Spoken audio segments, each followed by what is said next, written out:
La propagande officielle, j'ai nommé les médias de masse, sent-ils le vent tourner? Pas sûr. Leurs conférences, débats, interventions diverses pour tenter de redorer le blason et faire croire en leur totale liberté d'expression sont courantes.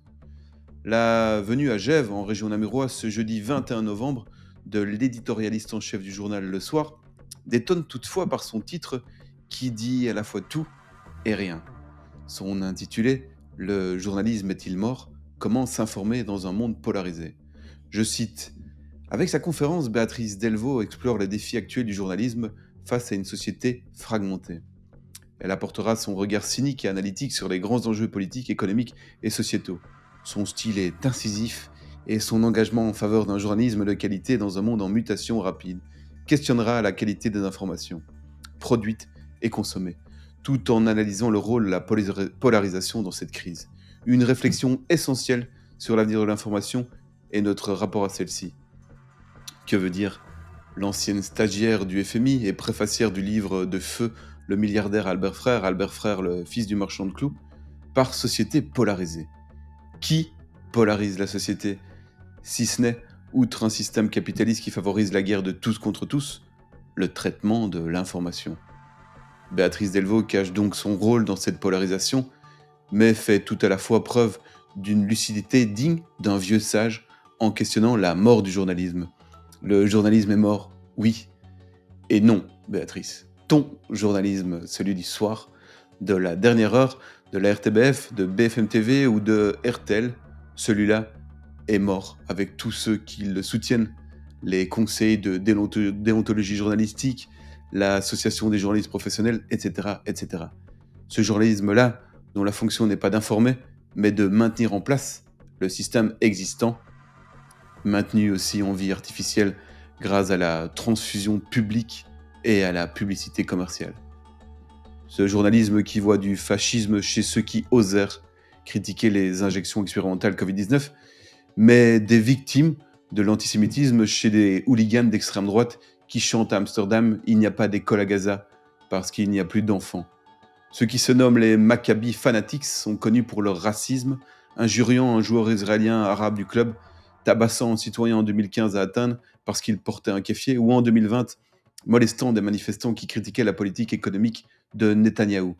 Ceux qui feraient bien des pogroms pour les Arabes ont à Amsterdam arraché les drapeaux israéliens et agressé des chauffeurs de taxi arabes. Ce journalisme donc, où il faut être aveugle pour ne pas voir qu'il ne cherche aucunement la vérité, mais plutôt à présenter le réel tel qu'il faut qu'il soit, tout ce qui s'en écarte étant qualifié de complotisme, extrême droite ou antisémitisme, comme ces ectoplasmes sur les réseaux qui ni écoutent ni ne lisent ce que nous faisons, nous traitent d'antisémites alors que nous ne faisons que dénoncer le fascisme de certains.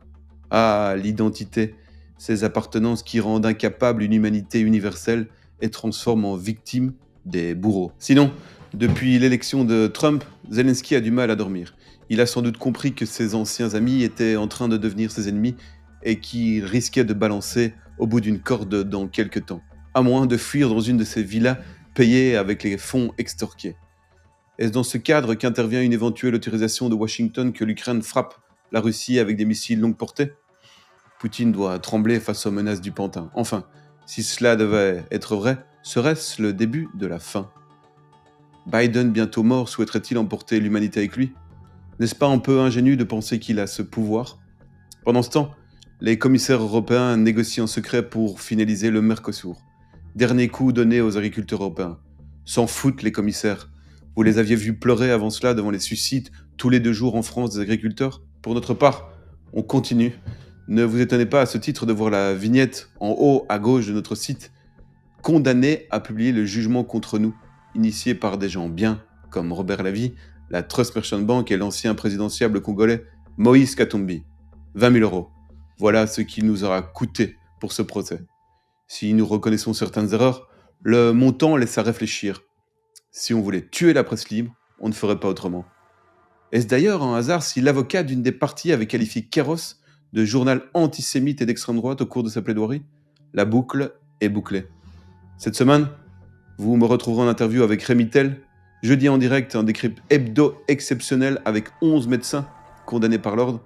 Et puis, le 23 novembre, nous serons présents pour la journée à Liège avec Emmanuel Darl et Thierry Van der Linden et très, très bientôt, une interview de Frédéric Baldan. Et puis, last but not least, le Kairos 67, 32 pages au lieu de 24, au même prix.